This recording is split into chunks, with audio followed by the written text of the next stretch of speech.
Good afternoon, ladies and gentlemen. Last session before lunch. Once again, I'm stepping in for the infamous James Williams, so apologies for that, but I'll try my best. So, I hope you've been joining the last day or so, last day and a half on Omnichannel, and I think that we talked a lot about SMS. We've talked this morning about OTT, but we haven't talked about RCS too much. So I think this is the first of two sessions. And like the presentation earlier today from Cinch, I'm a firm optimist that 2022 will be the year of RCS. So let's see.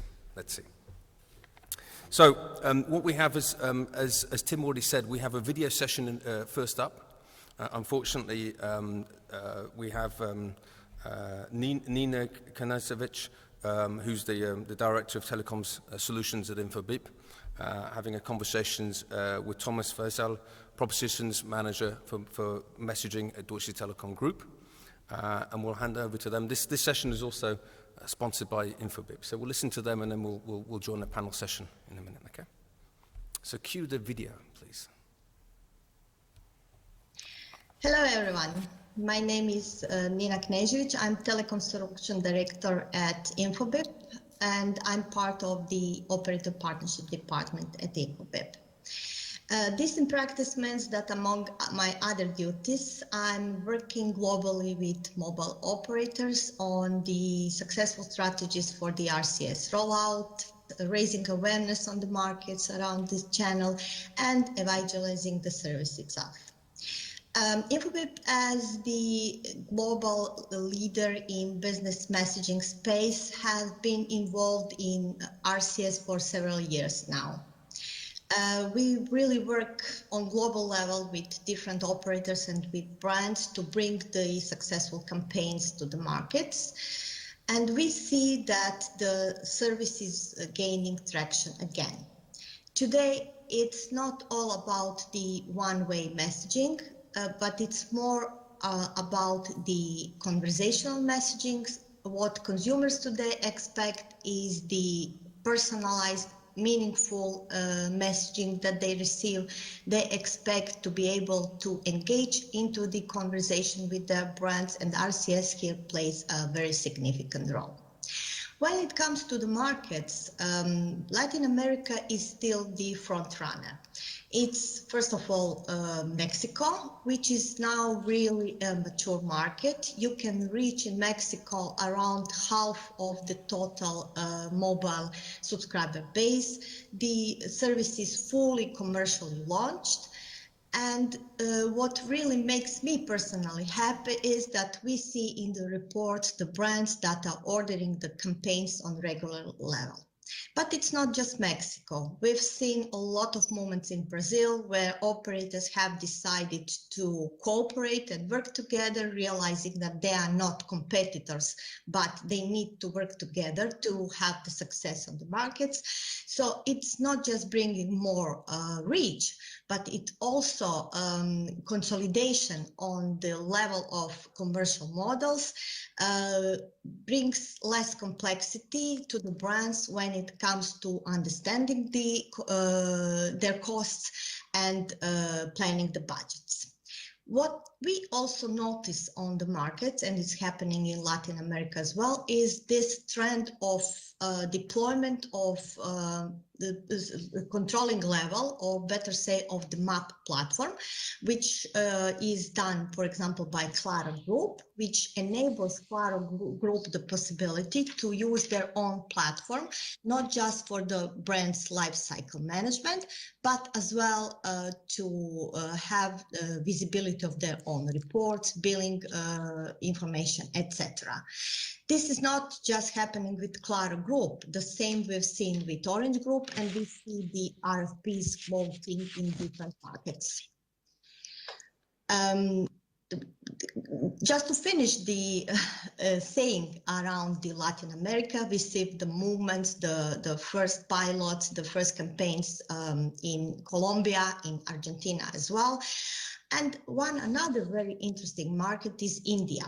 While the reach is not that high, you can reach around 10% of the mobile end users.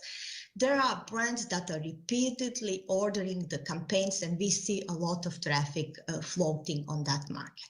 And what's happening in Europe? We know that the RCS service is available in the large European countries. This trend of mobile operators consolidating and joining the forces to introduce the service and to gain more traction is also noticed in France, particularly around the commercial model. And we see the first results that there are more campaigns processed and the reach is growing significantly lately in France.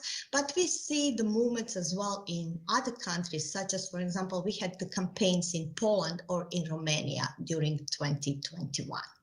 Now, what's happening in Germany?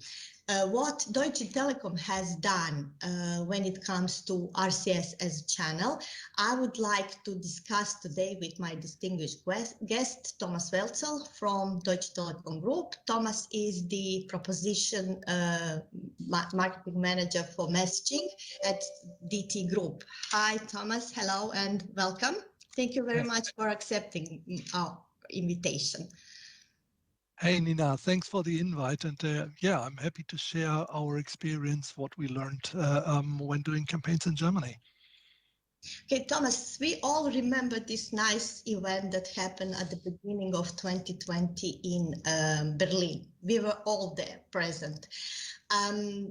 You also had the representatives of other German operators. You, as Deutsche Telekom, started with RBM Lite. However, the rich business messaging is now fully commercial and available on your market.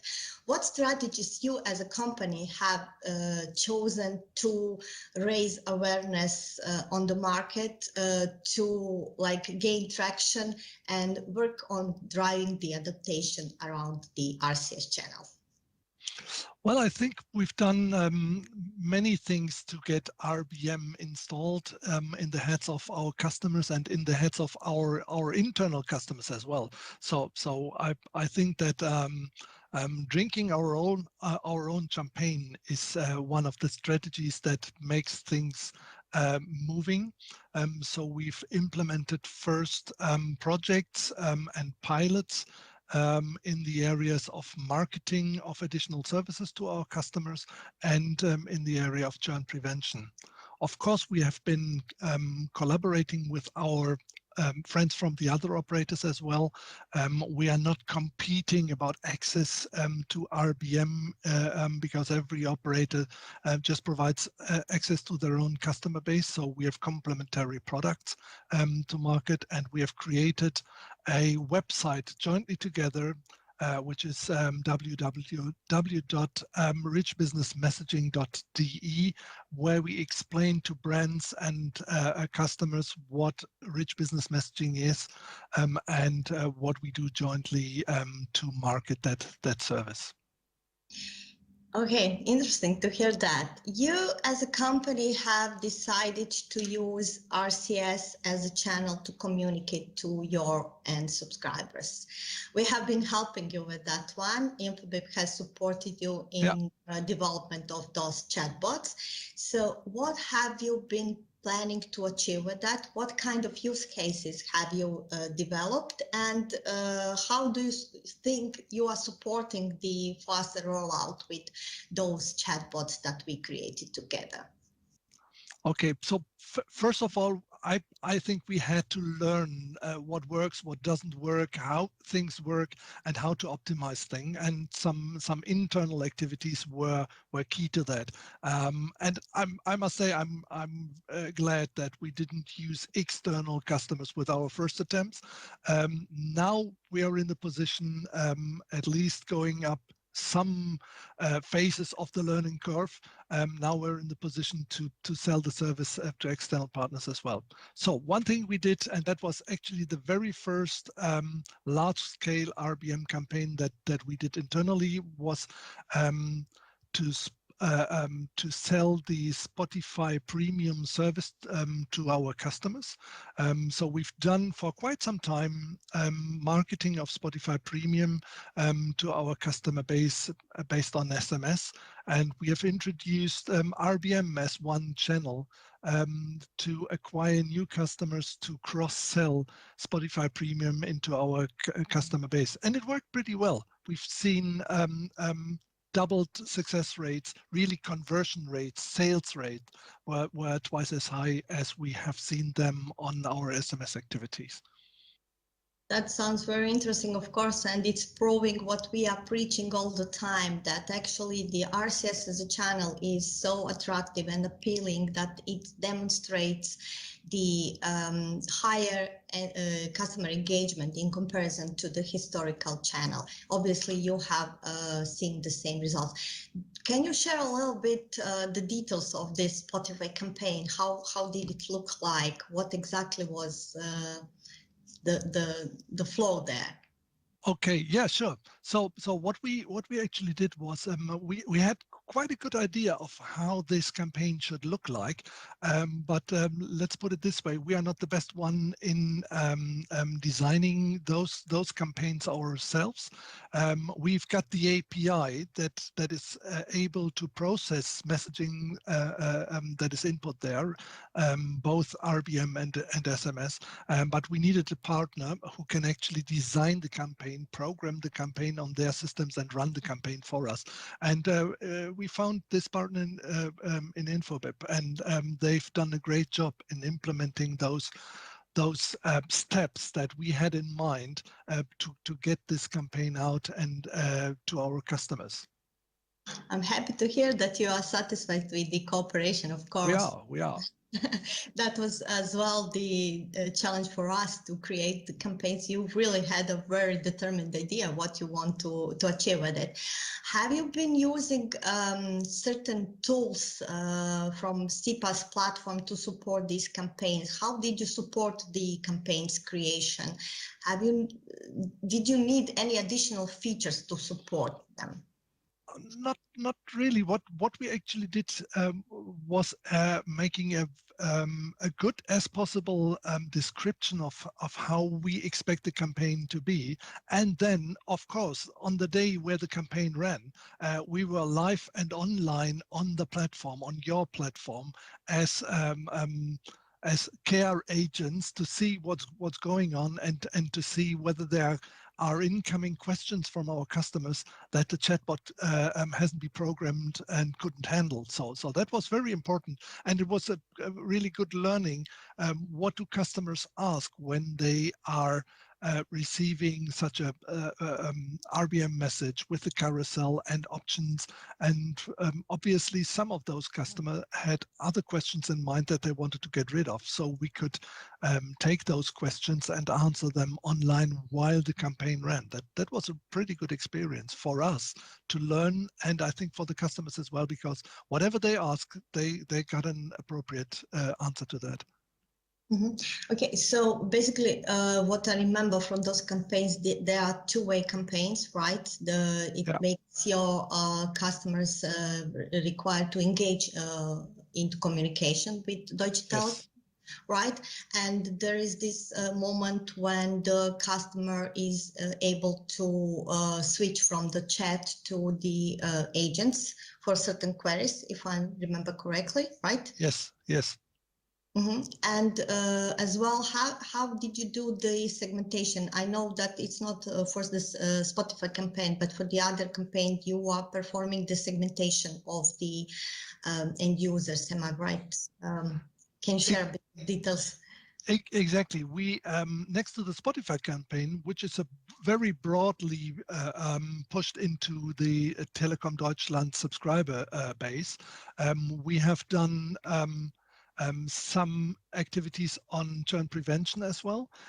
This churn prevention is a completely different thing, and we have started to implement those for customers who have decided, unfortunately, to leave Deutsche Telekom, and we try to keep them, although they already cancelled, and with a fairly good success rate, we have managed to make them an offer via RBM.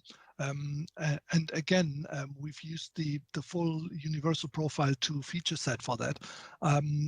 We made them an offer, and quite a good portion of those customers have decided to accept that offer and stay on Deutsche Telekom, and it works pretty well. And what we actually did was we have split our customer base into 3 different segments.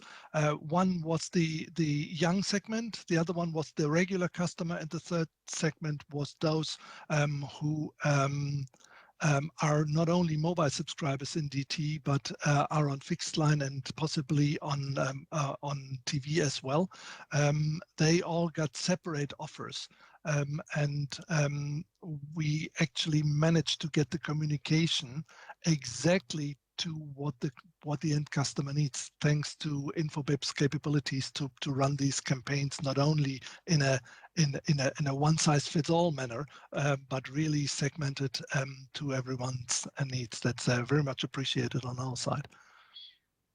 Well, that all sounds very interesting. So obviously you had the good results, you're happy with the campaigns, you witnessed the higher customer engagement. What are your plans for the future? Are you planning to continue using the channel for your own purposes? Do you have already any ideas about the future campaigns? And what's the take off from all this that you have shared with us today? Okay, so we've got so many plans for the future. First of all, we have agreed with internal colleagues that this customer retention thing will be implemented as the first permanent service with Deutsche Telekom via RBM. So that's a very good one. We plan to send out every day messages to customers who have decided to cancel their mobile subscription, to make them an offer they can't resist, and to keep as many customers as we can on our network. That's one of the activities. A second activity where we're currently thinking of is to build a platform like a playground that we can use RBM for small things to better learn. And not only in Germany, we want this to work across the entire European footprint of DT. That's very important to us. We need to get all the NatCos on there as well. And this is a clear plan for 22. We will lift every DT NatCo in Europe to do bridge business messaging next year. Oh, that's a clear plan and a clear promise to the markets. We see raising interest in our NatCos as well. It was a hard sell a few years ago to get them on RCS, and not every NatCo did. Now that we've got RBM, it's a really convincing proposition for NatCos and their customers, because they all see that 160 characters of text is not enough to convince brand customers to use our services in the future. We need to do more.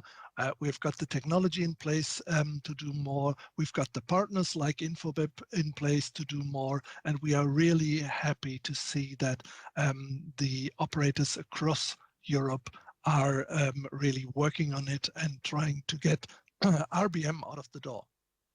Well, all of this that you shared with us today is very exciting. I'm very, very happy to hear that you are planning to introduce the service on the new markets. Of course, we also hear some news from other NatCos as well.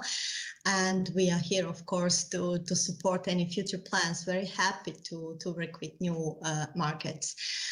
Thank you very much for your time, Thomas, today, and for the information shared. I was so much looking forward that we will do this live in London. Unfortunately, we cannot control pandemics and this complex situation Europe and particularly Croatia at the moment is. But next time, I promise, not just the interview, but the drinks and some celebration. Thank you. And have a nice day. Everyone, back to you at London. Thank you very much, Nina.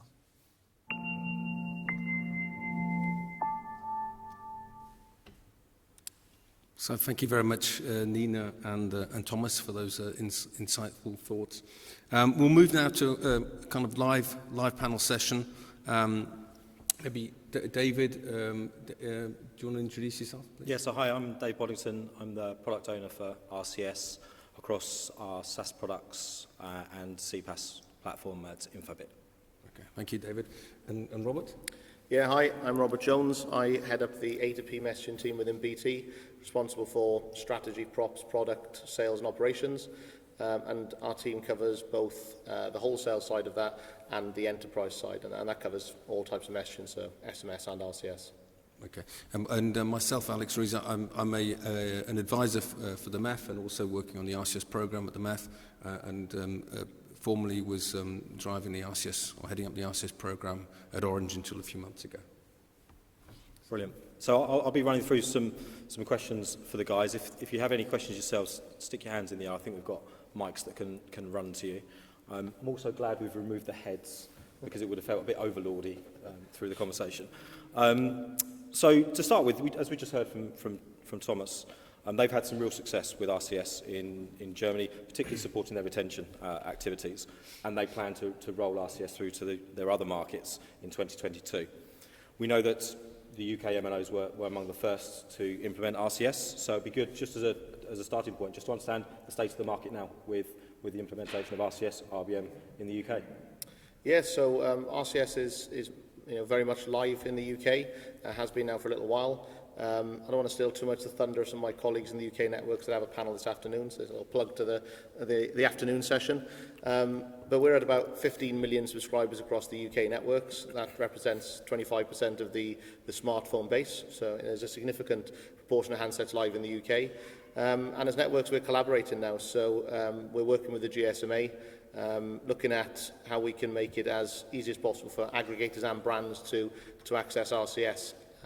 If you look at some of the work streams we're collaborating on, that would be around onboarding of customers. So individually as a network, I might think I've got a really great process and that's only 20 steps or something. But then you add that across the UK networks and that suddenly factors up. So we're looking at how we bring them processes for onboarding together.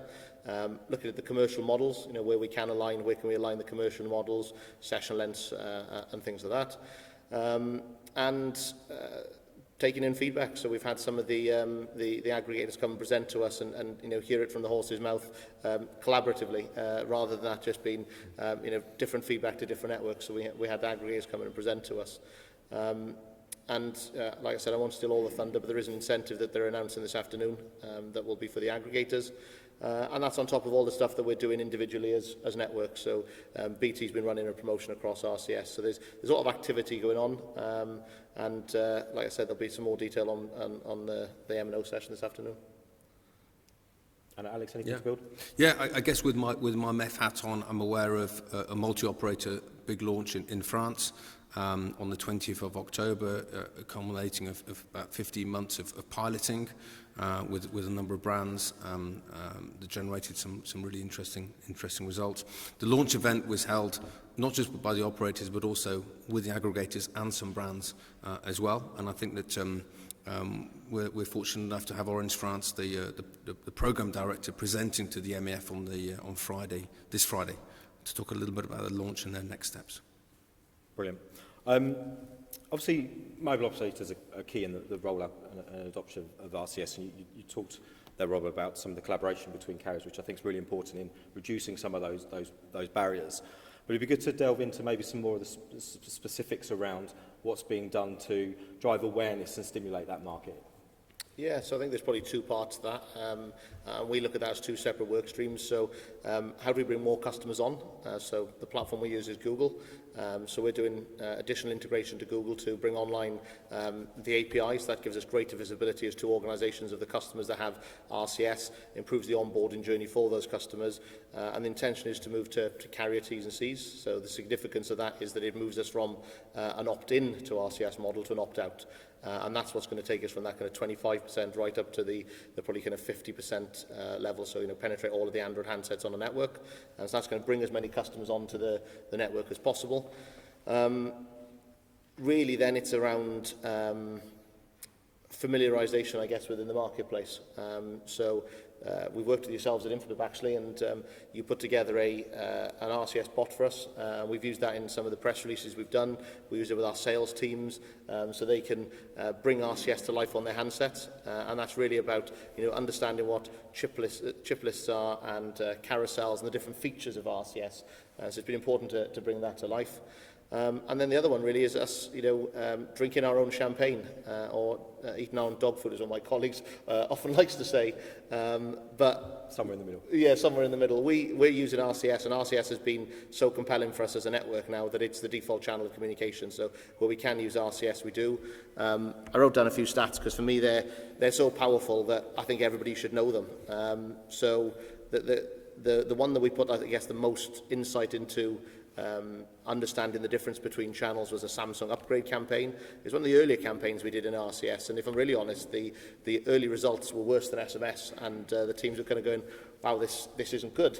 That really taught the importance of iteration, and actually what you can't do is take an SMS and just make that an RCS and just put a picture in there. So our first campaign we did, we were only seeing something like 2% click-through, which was much worse than the other channels. We iterated that over 4 campaigns, and we were up to 31% click-through rate, which is just fantastic. And if you look at the broader results from that Samsung upgrade campaign, we were doing MMS, SMS, email, and RCS, so you had some richer channels in there as well. RCS at the time only formed 5% of the customers we were reaching out to, and it was a campaign at scale, so there was 1.1 million customers that we reached out to. And what we saw on that campaign was that RCS was only 5% of the messages, but it represented 27% of the total click-through and 21% of the sales that came from that campaign. And what we're seeing in campaigns we're generally doing through RCS is that it's 5 times the click-through and conversion of any other channel. It's that compelling for us. So, we still do A/B testing and we still look at different channels, but it's to the point for us now as a network, RCS is the default channel. We lead on it. And like I said, I write the stats down because it's important, I think, we get these stats out there and show just how powerful these rich channels can be. Brilliant. Yeah, and so Alex, with your kind of, your ex-Orange hat on, sure, good to say sure. on that. Yeah, of course. At Orange, we've launched RCS now in more than 20 markets. We have an important role at the group level where we really support the countries with the deployment of internal bots, starting with the welcome bot, just kind of a welcome message to our new customers who are newly provisioned to RCS. That's about helping to grow awareness and educating the market that we have a new media and introduce them to the kind of the new feature sets, the rich card, the chip lists, the carousels. Secondly, on the direct marketing, pretty much what Thomas and Robert have said, driving a lot of those pilot campaigns as well. Essentially for our own products, it could be for driving downloads of My Orange, our self-care application, or TV, Orange TV, or it could be the handset renewal. So pretty similar. We're getting outstanding results of between 5 and 15 times better than SMS or email campaigns. So really, getting more and more internal sponsors for RCS and understanding how we can make some money from this. On the care side, Orange Belgium launched a pilot chasing up payments. The Dunning use case is often called for those of the specialists in the care, for those people who haven't paid their bills on time. And we saw actually RCS drove an uplift of around 15-16% payments reminders compared with IVR or SMS. So we're starting to see a number of use cases. Just with my math hat on, I totally agree with Robert. Stats are really important. One thing we're doing is we're actually in the process of finalising the successful recent RCS work, case studies we've done by different use cases, and that's a document that should be available before Christmas. Brilliant. With some KPIs. Just out of interest, so just picking up on that last example in terms of chasing bad behaviours. Yes. Was there any differences between the call to action across RCS and other channels? Yeah, 15% uplift. No, in terms of the call to action for the user, what they were being asked to do. Was RCS consistent with what they were being asked to do? Yeah, with RCS, actually, there was a link into My Orange, so the payment would come in, and then they click through, and they could actually make a payment through My Orange. My Orange is something that's widely deployed within the base at Orange Belgium. So, yeah, I think it was a very slick process, and actually getting to the end game as well in a few clicks was something part of the success. Yeah, because it's not a nice message. So that absolutely immediacy of response, yeah, exactly. and it being able to be carried out on the device, absolutely, simplifying absolutely. that painful process. Absolutely, for them. absolutely. And I think to that point, some of the feedback, RCS is a richer channel. There are lots more features, but some of the features we've seen the most compelling usage from is prompted replies. talking to some of the aggregators, just the ability to put a yes and no button in there and prompt that journey the customer's going on. We're all lazy, right? So the more frictionless you can make these journeys, you wouldn't think that there's a difference between writing the word yes and an SMS to clicking a button, but there's a vast difference, and I think it's the journey that you can take people on that RCS allows. Sure. No, it's really interesting. Starting with you for the next one, Alex. Obviously, it's a broad ecosystem. It's not just consumer and carrier. There's a number of parties in the way. So what role does the cooperation with other players in the partner, speaking specifically Infobip as one, what role do they have, and how can they help to support the adoption and the growth of the market? Yeah, I think that obviously clearly Infobip and the others, the aggregators, play an important and critical role today in the SMS ATP market, and will continue to play a critical role in the RCS market. Ultimately, Infobip and others are sitting next to the brands, making the decisions around what sort of channels, what richer channels should we be using, and hopefully RCS will be amongst those channels being selected. And in your part, Robert? Yeah, absolutely. The aggregators are a key link into the brands. But more importantly than that, I guess, I don't sit here under any illusion that RCS is the only channel that you can reach a consumer through. So SMS has complete ubiquity, and I think that's been a change for us as networks, understanding what the different dynamics are of a channel that doesn't have ubiquity. And that's where the aggregators come in. You give the consumers and the brands the opportunity to reach people through the channel of highest engagement. It might be the channel of preference. We're seeing consumers become much more demanding. That is going to be, in some instances, they're going to demand richer channels. That's going to be a combination of WhatsApp, Apple Business Chat, and RCS. So much as I'm going to sit here and say we should all be using RCS, the reality is it's not going to be a complete RCS picture. My message always to brands is you need to do richer messaging, and RCS will be one of those. And that capability the aggregators bring to do that is really important. Yeah, absolutely. We see different markets approaching service take-up with different strategies, and to different effects, and it may be that that has different effects in different markets depending on the market. So it's not necessarily one size fits all.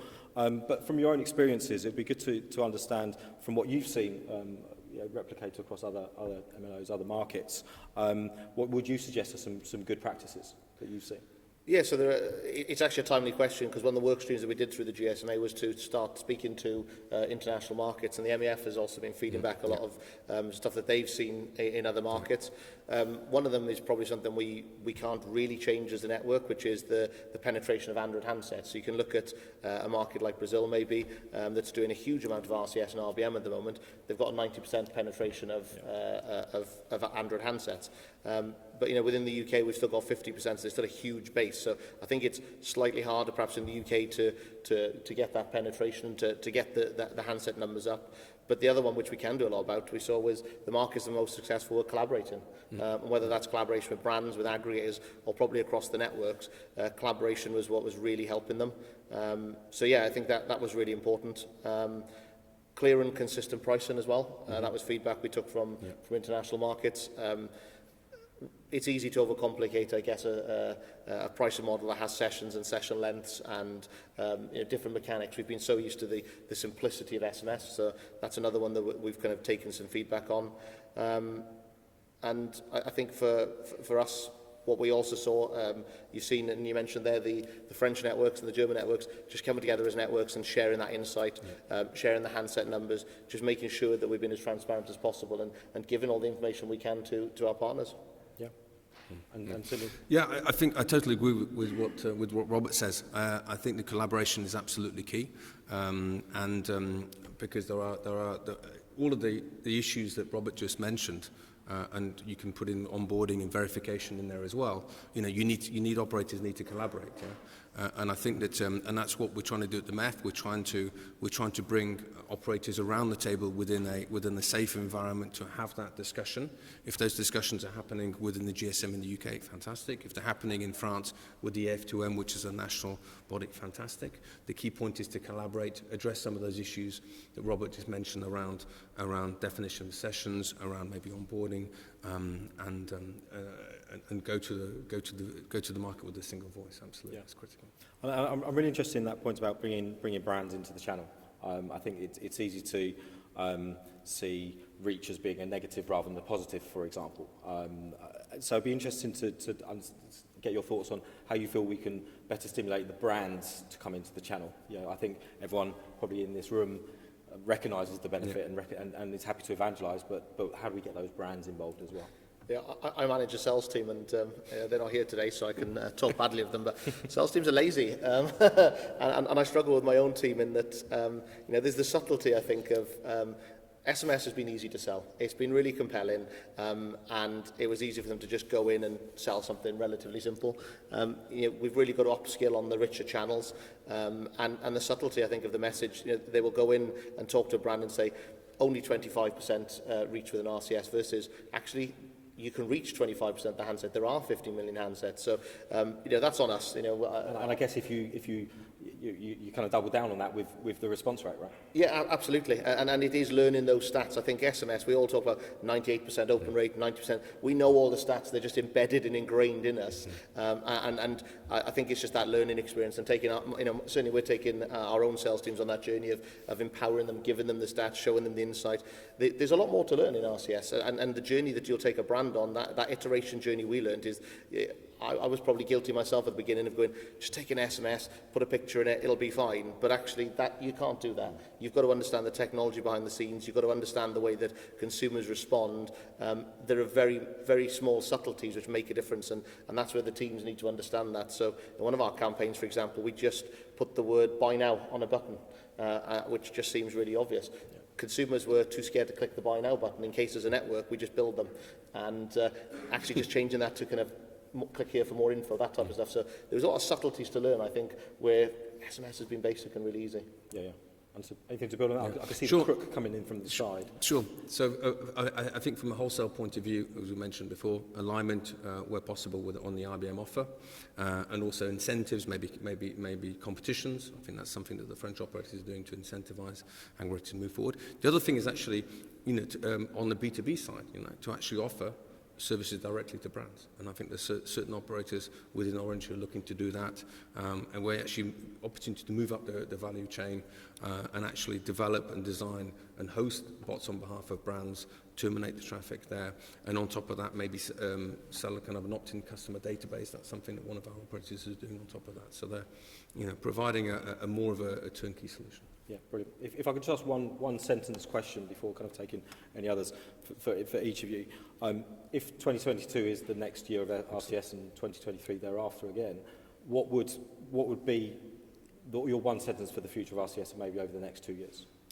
We need to see brands engaging in richer, smarter messaging. RCS will be one of those channels, but brands in the UK aren't generally using richer, smarter messaging, whether it's WhatsApp or RCS.